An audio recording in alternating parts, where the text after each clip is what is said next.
충북 청주의 한 고등학교에서 흉기를 휘두른 2학년 학생은 학교 밖으로까지 나간 뒤에 일반 시민들을 공격했습니다. 왜 이런 일을 벌인 걸까요? 일단 이 학생 평소 이 일반 학급에서 수업을 듣는 학생인데 그날따라 물론 특수교육도 받습니다만 그날따라 특수학급으로 먼저 가서 예정에 없던 상담을 받던 중이었다고요? 네, 그렇습니다. 이 해당 학생은요, 지난해에 입학을 했는데 특수교육 대상자로 입학을 했었고 특수학급에 배치가 됐다가 현재 올해는 이제 고등학교 2학년 학생입니다. 지금은 일반 학급에서 공부를 하고 있었는데요.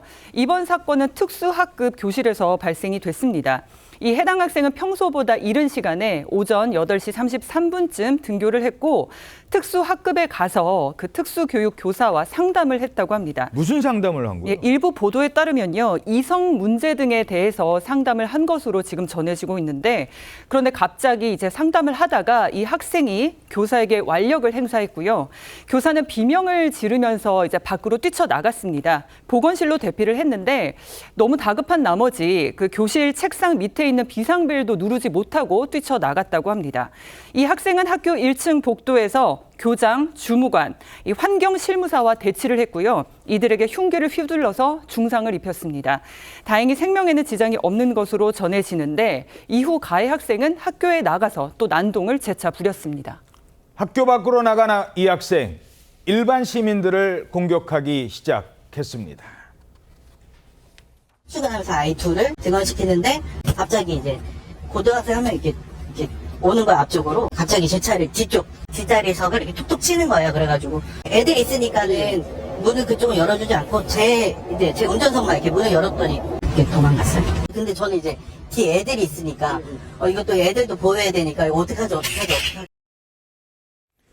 이 당시 상황이 담긴 영상도 공개됐어요. 예, 당시에 상황이 담긴 블랙박스 영상이 공개된 겁니다. 예. 그 영상을 보시면 가해 학생이 학교를 나오면서 도로를 건너더니 한 차량으로 가서 차를 이렇게 툭툭툭 치면서 결국 운전석으로 다가가서 운전자를 공격한 다음에 저렇게 달아나는 그런 모습이 촬영이 됐는데 예. 당시에 공격당한 운전자는 두 아이를 유치원으로 등원해 주던 상황이었다고 합니다. 아이고, 아이 둘이 타고 있었는데. 네, 뒷자리 아이 둘이 타고 있었는데 저 가해 학생이 처음에는 아이들이 타고 있는 뒷좌석에 문을 두드렸다는 거예요. 오. 근데 앞서 그 운전자 그 아버지가 그 아이들을 보호하기 위해서 뒷좌석 문을 열어주지 않고 무슨 일인가 싶어서 앞좌석 문을 운전자 좌석의 문을 열었는데 그때 저 가해 학생이 운전자를 빤히 쳐다보다가 갑자기 흉기를 휘둘렀다고 합니다. 오. 그리고 나서 달아났는데 그리고 그 다음에 다른 시민하고 몸싸움을 벌여서 또 그 시민을 다치게 했고 몸싸움까지 벌였어요? 그렇습니다. 그 다음에 주변 저수지로 뛰어들었다가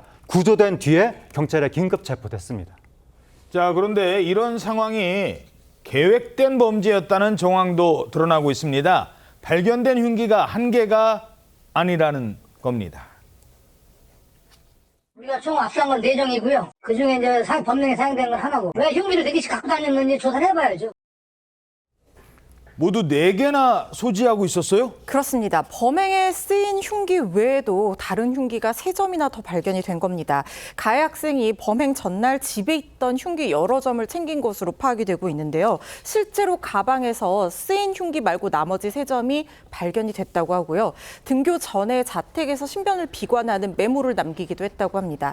가해 학생은 학교에서 마주치는 사람을 공격한 뒤에 스스로 사망할 계획이었던 것으로 일단은 파악이 되고 있는데요. 경찰이 이런 여러 가지 정황들을 봤을 때는 계획된 범행이다 이렇게 판단을 하고 가해 학생의 휴대전화와 노트북 등을 추가적으로 조사할 계획입니다. 자, 대체 왜 저런 짓을 저지른 겁니까? 네, 이 가해 학생은 그 경찰 조사에서 학교 생활을 열심히 하면서 대학 진학까지 준비했는데 뜻대로 되지 않았고 어머니까지 아파서 홧김에 범행을 저질렀다라고 하면서 아무나 해코지하려고 흉기를 챙겨갔다라고 진술했습니다. 그리고 학교 생활이 힘들어서 꾹꾹 참다가 폭발했다. 학교 폭력은 없었다. 왜 그랬는지 너무 죄송하다라고 진술했습니다. 그러니까 이성 문제와 대학 진학 문제 그리고 학교 생활 전반에 대해서 불만을 품었던 것으로 조사가 되는데 그 외에도 경제적인 어려움과 가정 형편에 대한 비관, 심리적 압박도 있었던 것으로 보입니다.